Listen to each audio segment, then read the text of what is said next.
Welcome in. Thank you for being part of Two Way. Watch what cheese does to your Apologize, waistline. apologize for the delay. Have a little power outage that swamped everything. We've readjusted and we're here for you. So thank you for being part of the experience. Raise your hand if you want in on the conversation. The president today on what is debate day here in New York City. We'll get to that in a minute. The president today is at the White House. Not much on his schedule. He has intelligence briefing at 11 and then makes an announcement at 3. Sean, Dan, either of you know what that announcement is at 3? I do Don't not. know. No. Okay. It's in the Oval and it's open to the pool. So we'll see what that is. Full coverage on Two-Way tonight. JD Vance, don't know what he's doing. House remains out. There's yet another test vote today to try to open up the government in the Senate. Yet another Speaker Johnson press conference at 10. It's become kind of a daily ritual. It is. I was going to say, yeah, 10. It's smart. He needs to do it. Schumer and Patty Murray are holding a call with the press and health care advocates at 11. And the procedural vote on the defense appropriations bill is at 1:30. That's not expected to pass. It's By the way, I gotta say, it's not that's expected gonna be. to. It might, but I don't think it's going to. But Oh, based on I think if conversations that I had doesn't, that's a yesterday, game changer, man. Well, I think it may not pass, but I'm going to be curious how close they might come because I think agree. there are a few people who may vote for it. yeah, there'll be. I think there'll be a few, but the Schumer's office doesn't think it's Yeah. going to pass. At Yeah. least it. But if it doesn't, I'm telling you, I think that opens up a messaging front that's a gift to us. Yeah. Agreed. We'll get to that in a second. All right, the debate tonight, Mamdani, Cuomo, Sliwa. The debate itself is a little confusing. It's 7 to 9, 7 to 8. It's on WNBC, the local NBC station. They're doing it from Rockefeller Center, and then 8 to 9, it's streamed on the websites of Politico, NBC, and their third media partner. Don't recall. Telemundo, right? Somebody like that. Yeah. Yes. What? Spanish language network of some sort. And then we're going to be bracketing it. We'll be bookending it. Pre-game show on Two-Way tonight. Join us 6 to 7. And then in our partnership with the New York Post at 9 o'clock when the debate ends. Two-Way tonight at 6 to 7. Debate 7 to 8 and then 8 to 9. 2-hour debate. And then 9 to 10:30 live from the New York Post newsroom. Dan and I will be joining some of our colleagues from New York Post. A two-way style post-game show. So please join us. Go to twoway.tv to sign up if you want to be part of the conversation. You can also watch it stream on the New York Post website and our website. But please join us, and on YouTube. Please join us. It's going to be fun, and it'll be a post-game show like no other. I assure you of that. Okay. Let's talk about the debate. New ads out.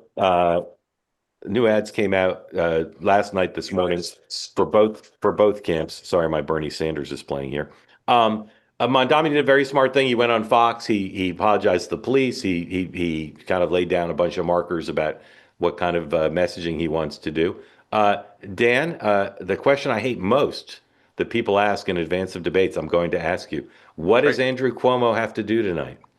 Well, I think that you saw this with what Mandani did yesterday. It's a battle for Sliwa voters. And I think that Cuomo needs to try to cut in. That is more friendly terrain for Cuomo than it is for Mandani. And I think that Cuomo needs to try to cut into Mandani's authenticity style, because what you're seeing is kind of some flip-flopping and backpedaling by the front runner the last couple months, whether with Jews, now with the police. I think Cuomo needs to go at it and try to bring him down into the mud with Cuomo. Sean, to me, it's often the case with debates. There's all this focus on the candidates. It's really the moderators.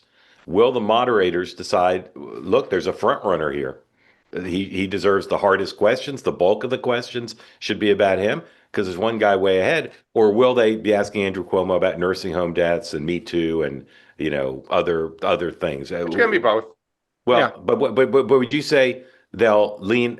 I know you weren't in their debate prep, but is your gut that they're going to lean into more disproportionately hard questions from Mondami or equal? They have to. Yeah. They have to. Okay. Look, I think it's 2/3, 1/3. I think the third that you give to Cuomo have to be on point. But look, you guys have heard me say this for months. Like debates, just the question you asked, Dan, is what does Cuomo have to do? He has to light himself on fire. He has to buy a fireworks show. He has to. I mean, there has to be something that someone tomorrow. I mean, this is the answer to your question. Something has to happen tonight that is either so drastically great for him or so horrible for Mandami that someone writes about it tomorrow. Because right now, to me, I just don't see. I mean, you guys live in this media market where people are hustling and bustling and da da da da. And I just the few people I talk to in New York about this, everyone's like, yeah, race is over. Like no one, to the extent they even care. So I think this debate has to go to a DEFCON 1 before anyone cares. Yeah. I think the one thing is a lot of people, I think, are now going to start paying attention. Like, I think they are hustle bustle. They are all over the place. And now if there's news made, I think people will hear the tree fall. Like I do on either side. I'm also curious where Sliwa goes. Does Sliwa attack Mandani? Is it a double team? Does Sliwa attack Mandani? Is it a double team, or does he go at Cuomo tonight, which will be, make his job even harder? Yeah, he's as tactically brilliant as a baby kitten. But look, I think that I'll give him credit. I thought he did pretty well yesterday on Martha. I didn't see the whole thing. Oh, he did great. Oh, he did great. Okay, I'm fine. I mean, you're grade better than I do. I'll take everybody, your class. everybody who expressed an opinion that I heard thought he did great. If he's if he's that good tonight, the race is over. That's what. But what I'm saying to you is, he went in. We all discussed this yesterday. What did he need to do? I still think it was like, at best, like I don't think he got anything out of it. I think he proved to myself I can go to Fox. But again, regardless, he did well yesterday. You say go from well to great. It doesn't matter. But the bottom line is that was a test for him, and he passed. And so if he can come in tonight and get out skate without any major bruises, he wins. Yeah. Well, I also thought it was interesting. Go ahead. I mean, I thought he might be going on to fire up his base, because there's been some grumbling of frustration that he's kind of evolved on some of these issues. But he did the opposite. He's clearly so confident of his base, kind of like Trump, right? Which is, I'm going to go make a play for these Sliwa voters and present myself as very moderate because I got no worry about my base. That was interesting. Dan, interesting, because I don't think he was playing for Sliwa voters. I think but I do think he was playing for that. Remember the business community woman that we had on? Mark, you know who I'm talking about, the woman that who Kathy runs Wild. The partnership for New York, right. Kathy. To me, what I saw yesterday was Sliwa saying, guys, I got it. This is not going to be a disaster. I know what your concerns are. Yeah. We're not going to fire all the cops. I'm toning it down a little. I have a hate relationship now with MAGA over what I say about the guy who could become my mayor. I'm not endorsing his policies, but I'm just a student of his skills. And politician. And you people who say, well, he was asked about disarming Hamas and he only said, well, I care about New York City, and say, well, that's some sort of mortal crime and it ruined his performance.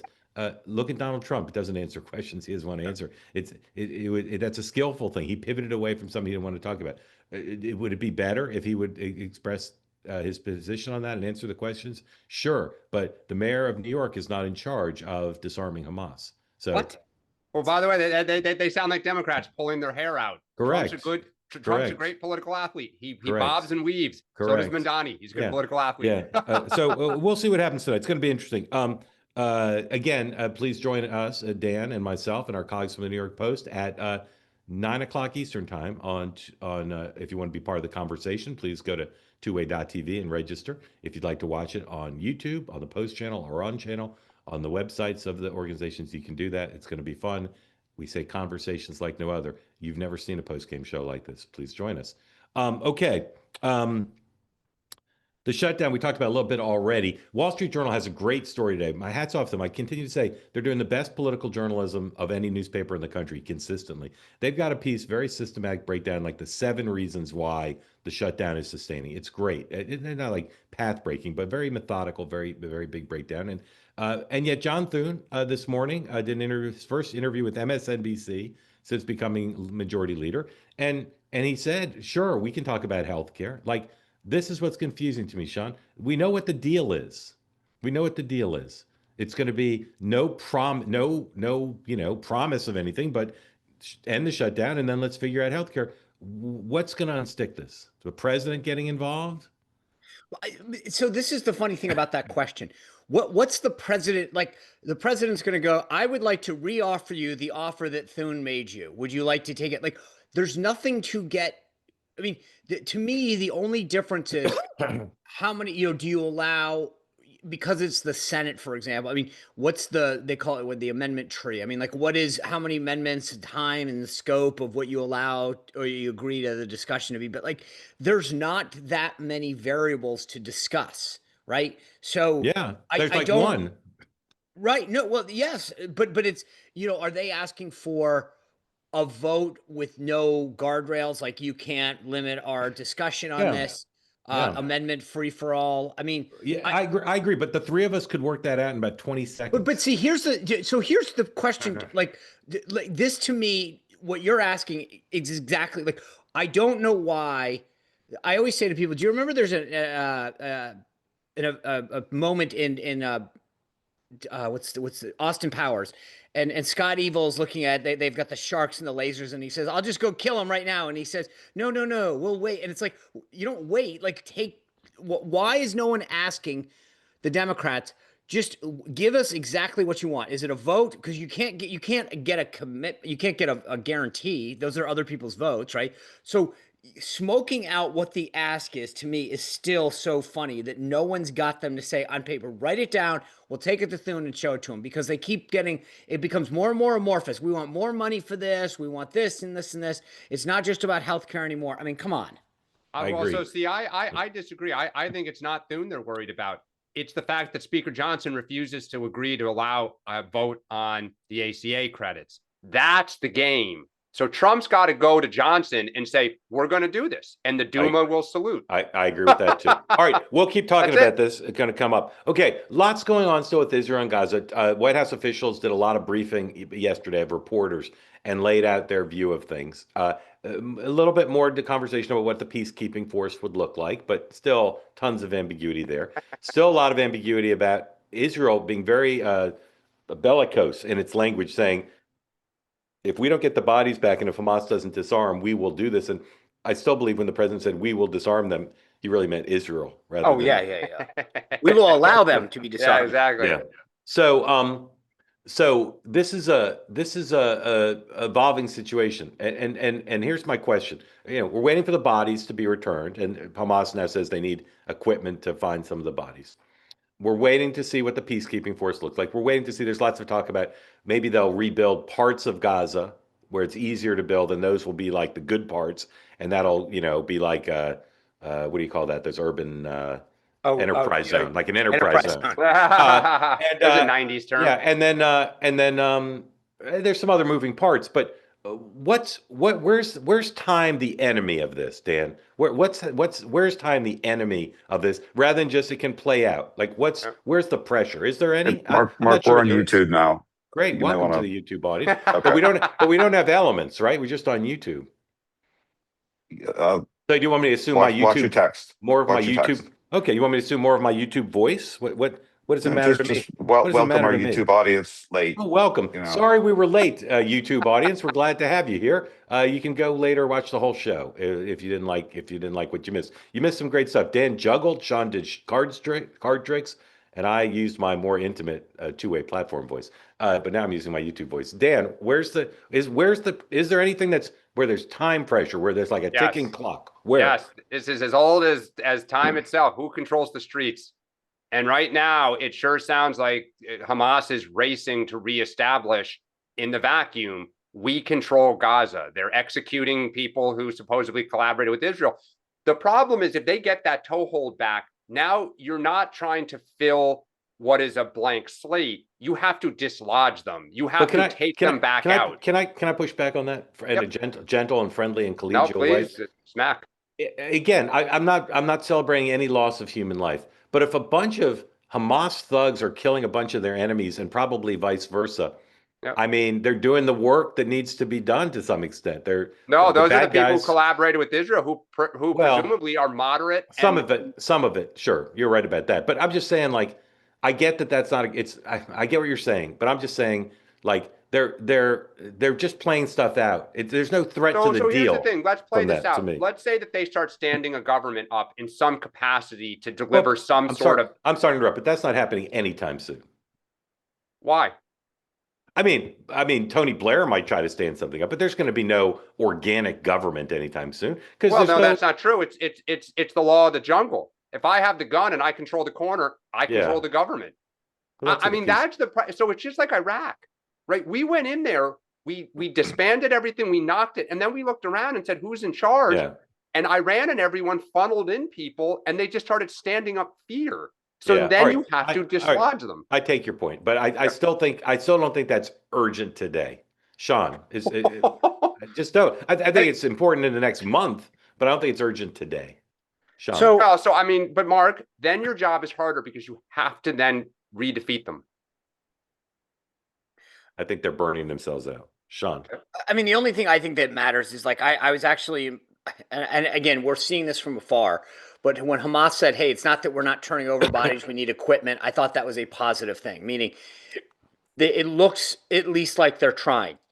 So to answer your question, I think is where the accusations ramp up, where you're not keeping up your end of the bargain, is where we and so far it looks like appearance wise people are trying to do that, which is a helpful thing. It's until that point in which one side starts saying to the other, you're not fulfilling the terms of this agreement. And I know there's a little on the periphery of this, but that's where the enemy becomes where one side says, forget it, we're walking, right? you're not doing it. Let me ask this question. Don't need to give me a long answer because we got to get to other topics. But Israel's again being very bellicose. Israel's saying, if Hamas doesn't disarm, we're going in. If that happens, how does the world react? Does the world say condemn Israel, or does the Yes. world? Yes, the world doesn't say Hamas didn't live up to its end of the bargain. So thank you, Israel, for It doing has it. to be egregious. I mean, if Hamas, that's what I'm saying. Hamas is trying.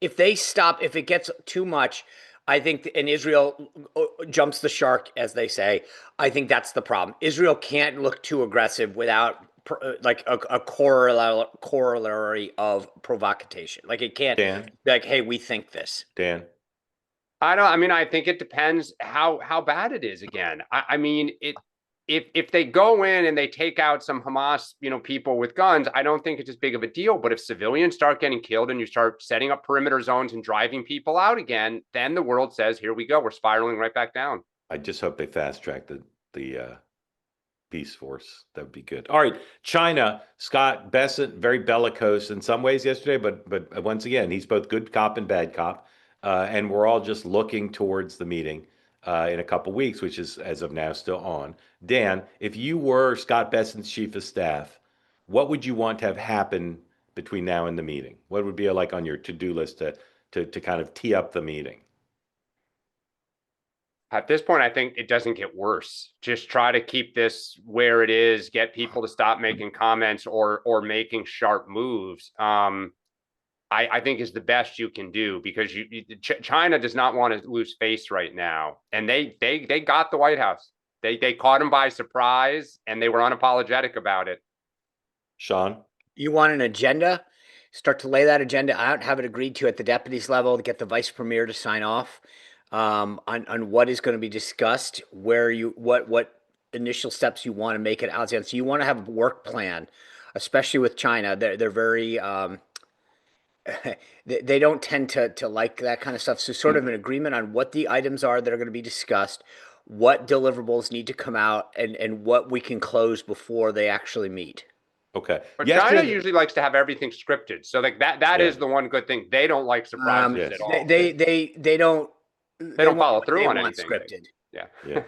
Yeah. Yesterday, the president asserted that India had agreed to stop buying Russian oil. As far as I know, when I last checked, the Indians had not confirmed that. Correct. Sean, do you think this is happening, or this is a Trump Trump I thing? was a little shocked when he made that comment about Modi. Yeah. Um, but it was also done in a very glowing way. Like he's my friend and he wants to do this and he Yeah, said he's doing it. but do you And think it's happening or not? I don't. Don't. Uh, Yeah, I don't either. Dan. Same. Nope. Yeah. Okay. We'll see.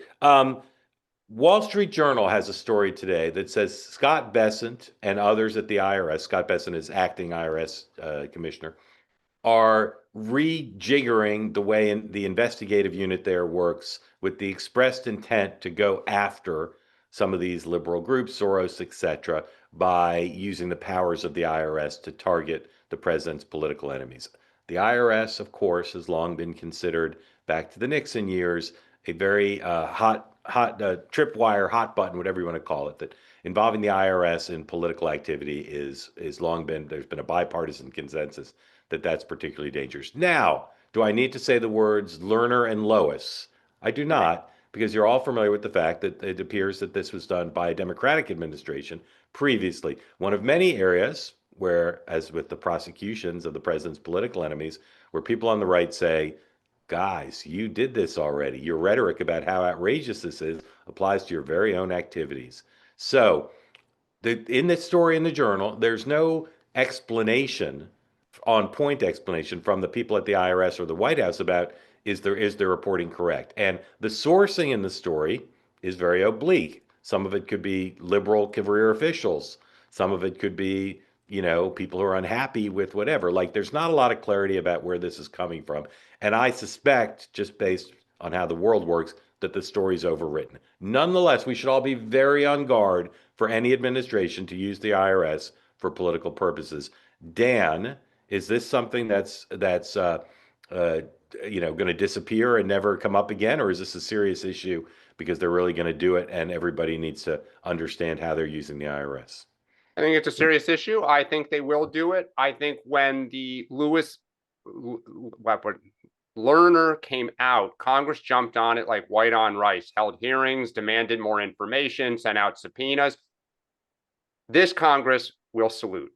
They will simply be mute. And there'll be no check on it except maybe the courts. Yeah, I mean, we haven't talked about it, but there was a quote, I think it was in the Wall Street Journal this weekend, in which the White House laughed that the Congress is the Duma, the Russian parliament that just does whatever the heck Putin wants. That is, I've never heard somebody talk about their own party as a subservient lapdog like that. Again, I think one of the best messages Democrats have is check and balance. Yeah. I mean, it's crazy how blatant Trump is getting of like, yeah, we're doing this. Yeah.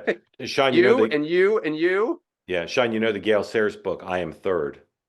You know that book? I do not. Okay. Well, in your life, I know it's a faith, family, and then freedom. I know you love freedom, maybe third, but I know you love freedom. How alarmed are you by the prospect that a government would use the powers of the IRS to punish political enemies? I mean, like going after pro-life groups and Second Amendment groups. I mean, companies. You're bothered by that, but you could also no. Look, right. So here's what I would say. I know, just as a side note, and there was some issues. Trump appointed Billy Long, a former congressman from Missouri, and there was some issue with whether or not Billy Long, who has now been appointed some ambassadorship somewhere, he wasn't long for the job. But boom. Yeah. Go ahead. So I do know that there was a bit of discussion about whether he was willing to do the task at hand. Yes, I am concerned. I do believe, because I don't like, again, I feel like the eighth grader inside of me that says, well, you started it. But I don't like the IRS being weaponized for a million reasons, because I know what the left will do.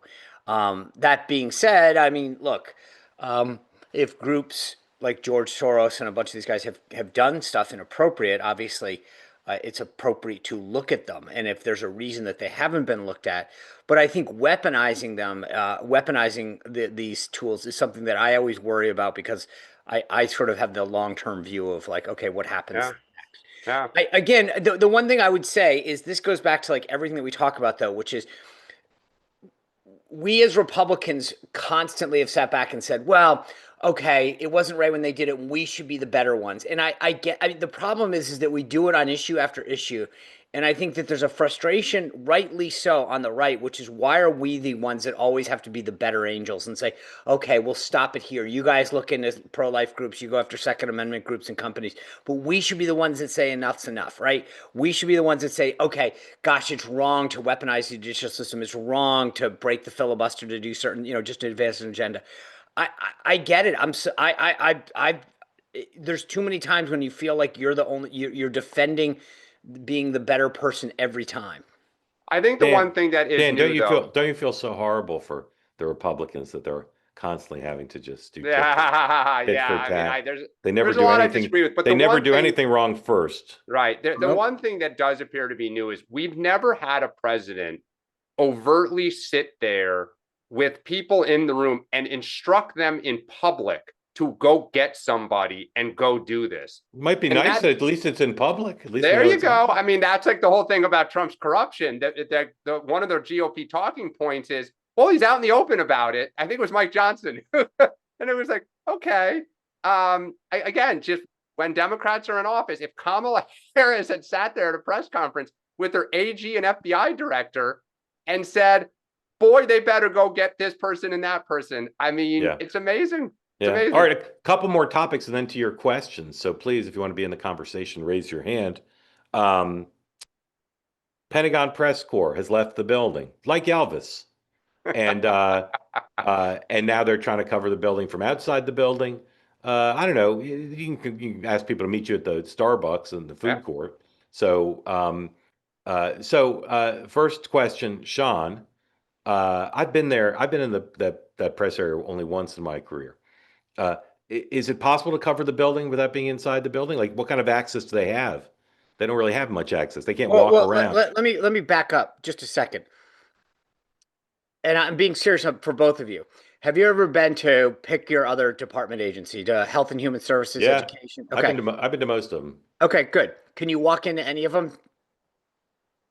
No, you have very little access. You basically Correct. you have to be escorted. Correct. Yeah. So the Department of Defense, and I say that because people need to understand what happens here. So at the Pentagon, when you apply for a press badge and get credentialed, you get a badge. It's a different color than well, now everyone wears a cat card, but that's neither here nor there. So you get a colored badge, and you can walk pretty much anywhere you want. Okay, obviously, when you go into a particular office, if they have a SCIF, a secure room, just like any other military or civilian or contractor, you have to be cleared to go into that particular room.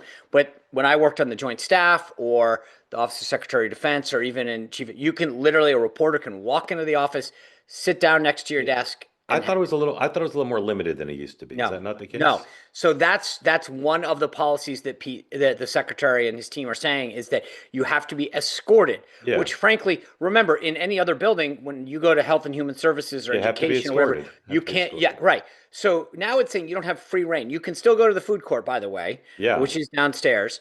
But you can't just willy-nilly walk around the building. The controversial piece, as I understand it, and by the way, I'm literally reading the updated policy right now, because it says, to be clear, these regulations are the laws and regulations that apply to military members and DoD civilian contractors. Members of the news media are not required to submit written writings to the Department of War for approval. This is the actual policy that's been submitted. I don't think that what you're reading, what the news media is reading, is actually what the policy is. That is the exact policy. I have to pull you out of the weeds. I apologize for pulling you out of the weeds. How is this going to end?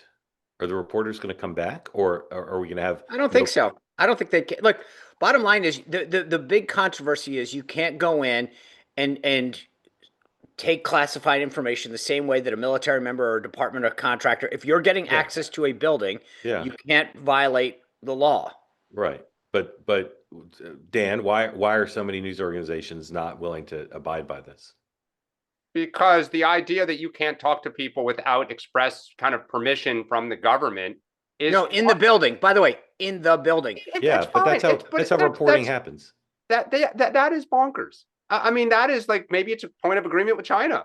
Like, great, we're both going to just control our press. Dan, there's three options. The Pentagon no longer has a press corps. The administration changes the policy, or the news organizations cave. Which is going to happen? I think there will quietly be a deal worked out. I mean, look, this isn't just the New York Times or Washington Post. This is Newsmax, Fox News. Like, this is like across the board. Other than, I think it's only the On Network. I think One America is the only one that signed it. Everyone else is like, no. I will say this. So hold on. But here's what I want to flesh out. But again, I'll get out of the weeds. Yep. What that you know of of the policy is objectionable? Just tell me that I have to get permission to talk to people within the building. When people in the Pentagon leaked about how dysfunctional the Afghanistan withdrawal was that bad? That they leaked it? But they don't have to get permission. You Yes, can't they walk do.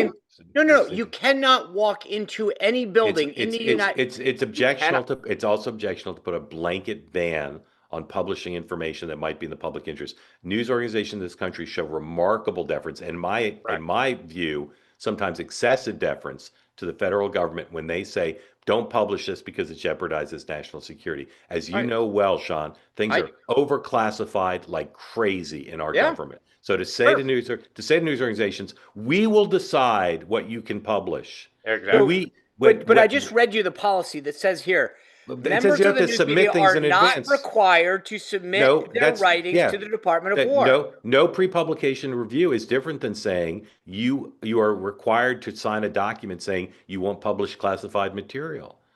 No. I mean, you gain by coming. Hold on. Just again, remember, there's a difference. If I want to stand outside the Pentagon or pick up the phone and call every source, which is what you do at every other department, okay? Every other department, you pick up the phone. Hey, meet me at the Starbucks. I'll call you on your thing. I'll text you on Signal. That's normal reporting. The idea that the Pentagon right now, current policy is you get to come into our building. You get to walk around free reign. It's not Pete Hegseth's building. It belongs to the people of the United States. So does every other building. Why can't they walk into HHS? It's not about walking. We're debating the wrong. I agree, Dan. It's not about walking. But Sean, when Pete Hegseth says it's not a right to cover the Pentagon, that's not what he said. He did say it. He said you have no right to cover the Pentagon. It's a privilege. That is bullshit. To say that it's a privilege to exercise on behalf of the public interest, the ability to cover what a department that lies to the American people under Democrat and Republican administrations habitually and historically, to say that it's a privilege to be able to cover the Pentagon is bullshit. And by the way, of all the policies that the Pentagon and this entire administration has put forward that have been criticized as antithetical to the First Amendment or American traditions, this is truly one of the worst, and it will not stand. Although I believe that most of the things where the press predicts this will not stand because it's violating norms, this one will not stand. And as Dan pointed out, it will not stand because no serious news organization could accept this. And by the way, it's not about the rights of the press or the privileges of the press.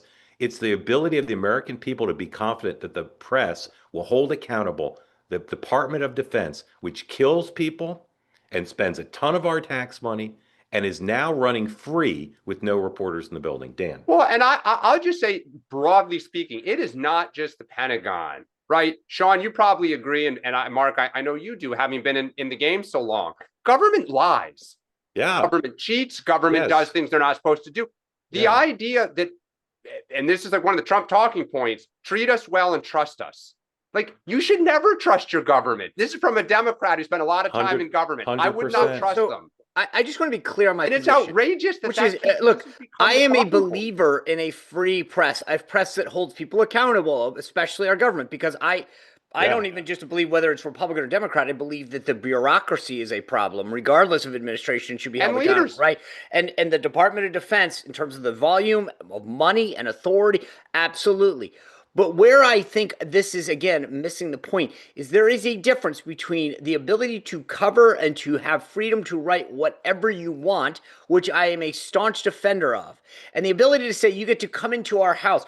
I don't get to go to the AP. I can't even go to, the idea that you're saying you can come into our building, have free reign and access to all of this. Not your building. It's our building. It's our building, Sean. Sure. Here's what name another building. Here's what Pete Hegseth tweeted.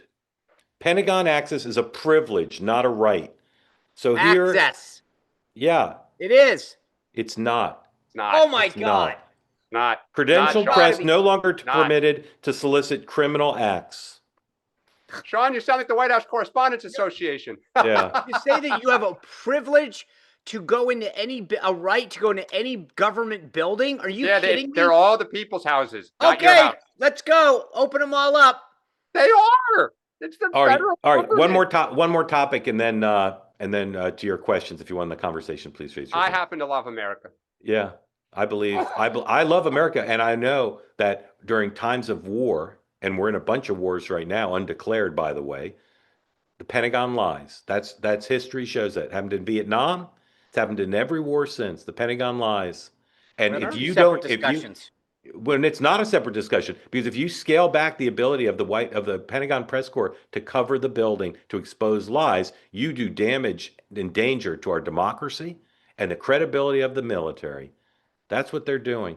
Okay, the group chat story. JD Vance continues to be very aggressive, saying he doesn't give a whit about some group texts of young people because young people say irresponsible things, and that he has no time for this when the Democrats haven't denounced their attorney general candidate in Virginia. And the story did jump to the New York Times. I think the New York Times has two stories about it today, if I'm not mistaken. Dan, is the story over, even though it jumped to the New York Times, or is it going to continue? I do think it's over because there's nothing new to really add to it. And I think JD Vance is not helping himself nor the Republican Party by trying to defend this. Oh, he's helping himself. People love what he's No, doing. he's helping himself with the base. He is Yeah. not helping himself when you think about JD's Vance's. In my opinion, Yeah. you fail the common sense test when you keep saying this is no big deal. Yeah. Sean, is it over? It's over unless another shoe drops, right? Yeah. So Yeah. I mean, so far, and the funny thing is, I will say this in terms of accountability.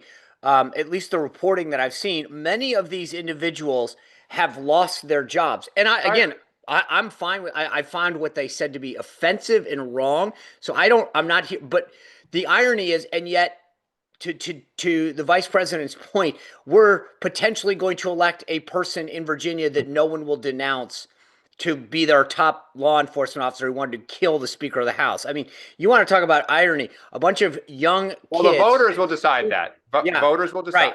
Right. And they will decide that after a bunch of Democrats like Nancy Pelosi refuse to weigh in on it. Pathetic. Right. Dems failed the common sense test there. Yeah. And All right. JD All Vance right. is failing it here. Time for questions. We'll bring people in. We'll ask them to tell us where they are and what's on their mind. And our first community member is strolling through New York Central Park, and I know what's his mind. He thinks the Pentagon press corps is a bunch of babies. It's not Judith Gray. Ladies and gentlemen, it's Newsmax WABC superstar Greg Kelly. Greg, welcome. By the way, and former Navy pilot. Yeah, former Navy pilot and extremely rugged, handsome man. Just objectively the case. Greg, I love seeing Greg without makeup. It just always makes me feel vibrant and alive. Greg Kelly, welcome in. Do you want to trash me for defending the right of the press corps on behalf of the American people to cover the Pentagon? Is that what you want to talk about? Great idea. But first, a correction. I was a Marine pilot. A huge difference. Hello? Yeah, well, no, Marine it's Corps? a division. It's a division. Yeah. Look, there are reporters. It would actually ultimately be to the advantage of reporters to cover the military from outside the building. There is this erroneous kind of notion that everything happens inside the building. It's basically a TV studio. Traditionally, though, why they have the escorts is, and I worked in the building as an officer in the Marines and as a journalist, it's just geographically a pain in the neck to retrieve journalists one at a time and escort them anywhere. It was entirely too permissive. And Mark, yes, the military lies, but so does the media.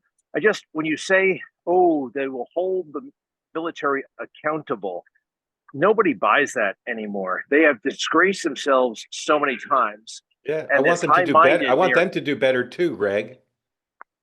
I want them to do better too. But let's face it. But Greg, let me give you an example.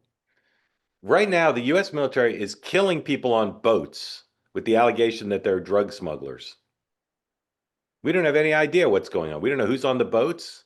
It's not a declared war. It's just the president's ordering the Pentagon to kill people with no due process.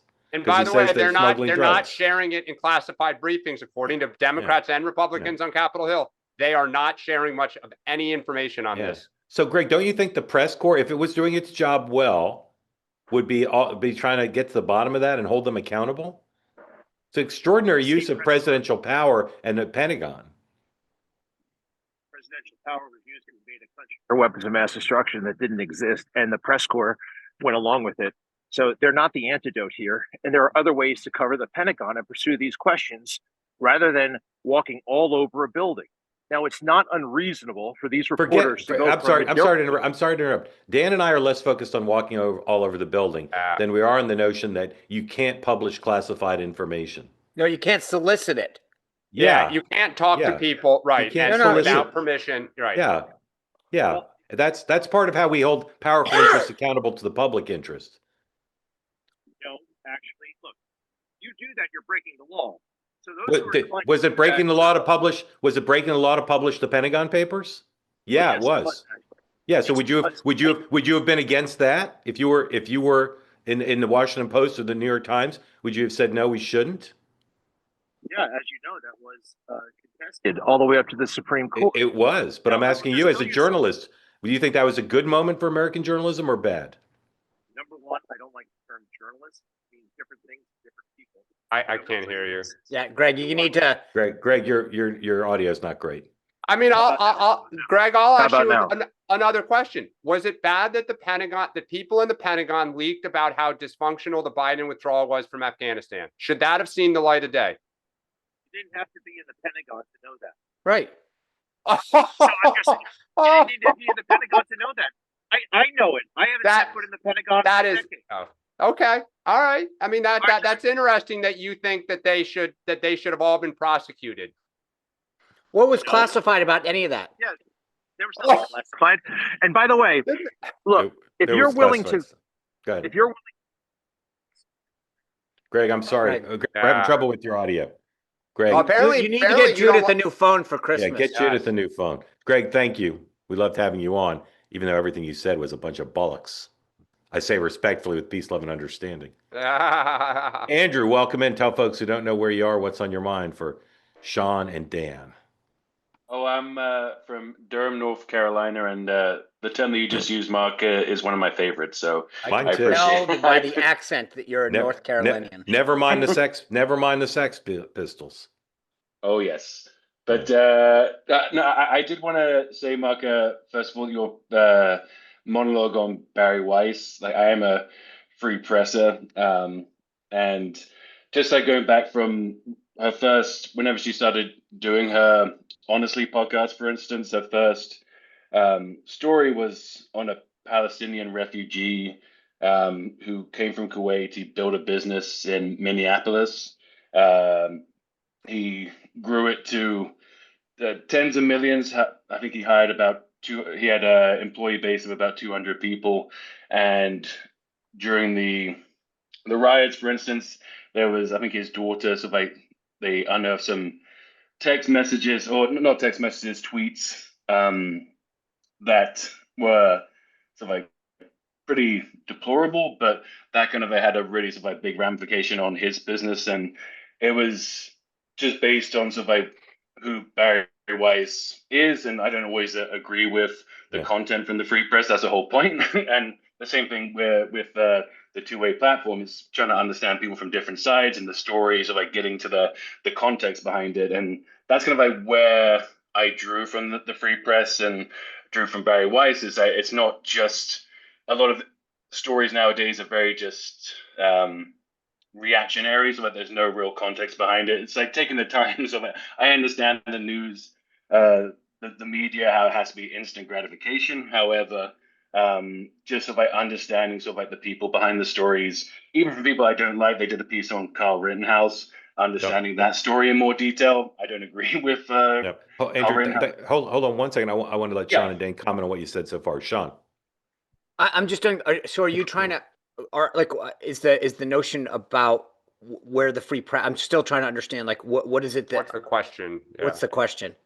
I guess my it was more just saying from what Mark was sort of like insinuating with his piece, that it's going to be a good thing for CBS moving forward, just to have people from both sides.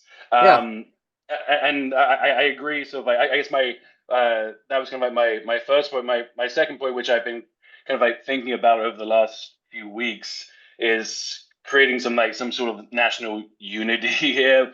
What is your opinion on creating, or would it be a viable or a popular opinion to create a mandatory national service Yeah. here in the US.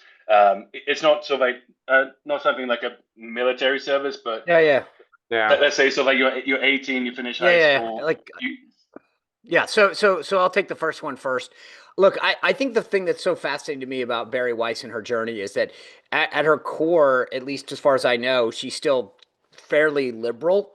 And yet, because she just was willing to ask certain questions that I think were common sense, she gets painted as contrarian or like a rightist. I don't know, Barry. I'm fascinated by her. I frankly admire what she's done business wise, and I like just the idea that she's willing to engage and ask questions. And so I don't think that I think she. And again, I say this admittedly not knowing her or her entire journey, but as far as I know, she hasn't really changed her core of who she is ideologically, but she was willing to entertain alternative voices, and I admire that. So I think that it's a healthy thing for CBS or for anyone, and I hope it's a good thing. I mean, just from a business standpoint, I think CBS will welcome that. I am a big believer that I think the country would benefit from national service of some sort. For a million reasons. So I think we could figure out what that would be. And this is where, again, the devil's always in the detail about how that looks. But I think that you could do, a year, like a year of military service, Peace Corps service. I would like it to stick at that level, meaning I think the problem is when you get down to like a bunch of people saying, hey, if you go, and I'm not being pejorative on this, but I'm saying like someone say like, oh, you could go work for a Soros organization, that loses the point. You need to do something that serves the country and buys us into the country. So I would argue maybe a third option. I'm not a big Teach for fan. America or something. That's where I draw the, see, again, it's Teach for America to me is about, like, I like the Peace Corps. About helping kids. I know I do like kids and babies. But I think that I would like to keep it very high level on the country, right? So maybe an infrastructure problem where it's like you do a trades thing where you go and you work on a bridge or a Tennessee Valley Indian Authority reservation or something like that that helps the greater good as opposed to any or a national project. So I would love to see this. I think we would benefit tremendously, and I think it buys in the next generation of America and what it means to be a citizen at a much higher level. Dan. Totally agree with Sean. And on the first point, I'll just say it has baffled me the last few years that given the failing of the current business model of all these news organizations, whether it's CNN, MSNBC, the mainstream organizations, and you're so narrowly focused in your audience, why would you not try to appeal to both sides and bring in a bigger audience? It baffles me. Yeah, I don't get it. Andrew, thank you. Great topic. Very grateful to you. Thank you so much. All right.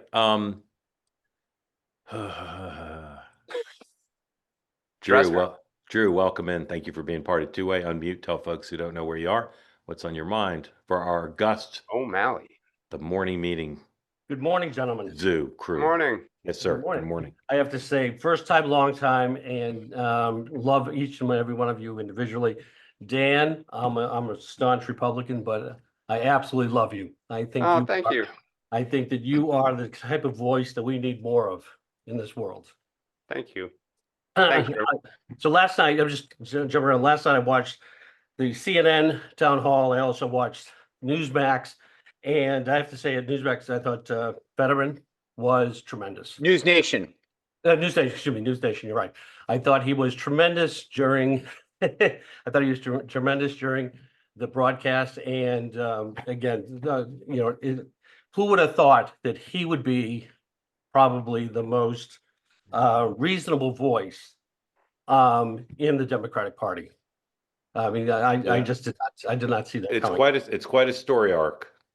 It really is. Who is that you're referencing? So Fetterman was on Fetterman, stage and really talked about why it was actually a really interesting conversation he had. Yep. Yeah. I thought he touched all the bases. I've been thinking more and more about 2028, and again, when you see what AOC was saying last night about drinking air and that Deloitte was poisoning rivers. We need her to be the face of the Democrats in 2028. And the ultimate ticket would be her and Jasmine Crockett. They are two national treasures that must be protected at all costs. I personally will take a bullet for either one of them to make Okay, sure well, they are safe going forward. Dan. And on the Republican side, JD's fabulous, and thinking about who a possible running mate for him would be, it would be one of your best friends, Megyn Kelly. I can't. I mean, she would be the most incredible vice president. His right hand person. Again, I know she has young children or whatever, but she would be the first female president in 2036. I mean, Yeah. I think that she is absolutely the best of the best. Drew, it'd be a bit of a pay cut. Dan. I It was would just be. going to say, could she keep? And well, Trump's changed things. She'll just keep doing it from the Naval Observatory. I do think AOC is going to run. I do think our party needs to have this debate about issues and style, and like, we shouldn't fear it. We should embrace it. We should see what emerges. Who am I to say, AOC can never be successful? I would have said that about Trump in 2015 when he, based on the substance of what he was talking about, I didn't think it was particularly popular. Turned out it was genius. I think that one of the fascinating stories, Sean and I were talking about this before we came on air, is there's a story, I think, in Axios about Democrats looking to take out Fetterman. And it's remarkable because we keep talking about Trump expanding the tent, bringing in RFK and Tulsi Gabbard and going after Black men and Latinos and everything. And here we are trying to run out the most popular politician in Pennsylvania, the ultimate swing state, because he doesn't check all the right boxes. And that says how dysfunctional we are right now as a coalition. Right. It was funny. He said that, like, he goes, I vote, because Bill O'Reilly questioned him and said, why are you a Democrat? He goes, I vote with the Democrats over 90-something% of the time. He goes, it's the same thing with Bob Casey back in the day, right? There's one or two issues and suddenly you're not good enough. Yeah. Drew, thank you. Grateful to you. Thanks for being part of Two Way, for your kind words. And here is Brennan, Brennan, you're going to have to be quick because we're up against the clock. So maybe make it true, false, whatever it is. But thank you for being here. Sure. First time, long time. Thank you for calling me. Thank you, sir. I will just say something I'd like you to ask some of your guests is, who is their favorite political person, dead or alive, in American history? Okay. And in classic Mark Halpern fashion, I'll have you three give the answer, and then I will give the correct answer at the end. Okay, Brennan. Thank you for that. Sean, so who's the person we like the most? Is that what you said? Just who is your favorite political person in history? Favorite political person in history. Sean. Oh God, this is a great question. I mean, I'm taking Lincoln off the table.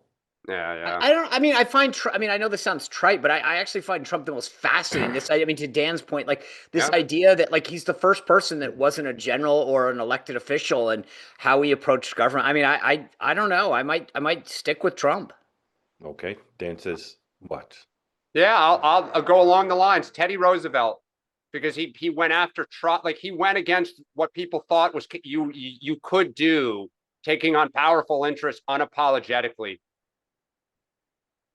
Similar to Trump, just, I'm going to swim upstream and try to stop me. Yep. I got the people behind me. Yeah, I'm going with Elvis. Brennan, what's the correct answer? Is Cassius Marcellus Clay. Cassius Clay is a great answer. Oh, wow. Yeah, it's a great answer. It's Brennan, similar, right? Yeah, going against the what you thought you could do. Yep. Yeah, it's not as good as Elvis, but it's pretty good. Brennan, thank you. The person who was alive for the Civil War, not the boxer. Yeah. I got it. Thank you, sir. Have a great day, and thanks for being part of Two Way. Sean, what do you have tonight? That's Thursday, so we got the big panel. We got, a lot to break down, because a lot of fun stuff today. Tony Katz, our Indianapolis correspondent, Ashley Branson from the Daily Caller, and Jessica Anderson, who leads the Sentinel Action Fund. All right, 4:00 today. Dan Turrentine, what are you doing? Well, I'll have the group chat if it's Thursday at 4. We're going to talk about the New York City mayoral race and the rise of Mamdani, kind of on a more broadly speaking. What does it mean? What are the lessons to be learned? Should be a great conversation. All right, so join Dan and his colleagues at 4:00. Then at 6:00, please join me for Two Way tonight. We'll be having all the news of the day, but also a debate preview because we'll be leading right into the debate. Nomi Kunst will be joining us amongst others. And then at 9 o'clock Eastern time, after the 2-hour debate, please join Dan and me and Megyn Kelly, Ricky Wait, Schlott, Meghan Lydia- McCain, right? Megyn McCain, sorry. And then The our Not vice vice president's going to president, be not busy. vice Yeah. president. Yeah, Megyn. she's Megyn McCain, thank you. Join us all. Again, if you want to join on the two-way platform and be able to ask questions after the debate, go to tway.tv and sign up. If you want to watch it live in traditional one-way fashion, you can watch it on our website, on our YouTube channel, or same with the New York Post. And we'll be going for 90 minutes. We'll show you the highlights of the debate if you missed it or just want to relive them, and great analysis from Lydia I want Moynihan. Mark. I want to hear this Ricky breakdown Schlott. tomorrow about why. Yeah. I still don't get this bifurcation of different Yeah. hosts. Like to Yeah. me, this is. Yeah, we'll see. Got And to then make everybody happy. also later today, new episode of Next Up will drop. My guest is Scott Jennings, the Kentucky superstar and CNN commentator, and we're going to break down how Scott does what he does on CNN. You won't want to miss it. And we'll be back in 23 hours, and of course, we'll have full analysis of the debate as well here on the morning meeting at 9 a.m. tomorrow morning. Thank you all for watching. Apologize for the technical difficulties, but you know what? These things happen. We'll see you tomorrow. Have a great day. Maybe our winner or loser will come from the debate. Yep. Oh yeah, tomorrow's winners and losers. Thank you. Week went fast. Moderator.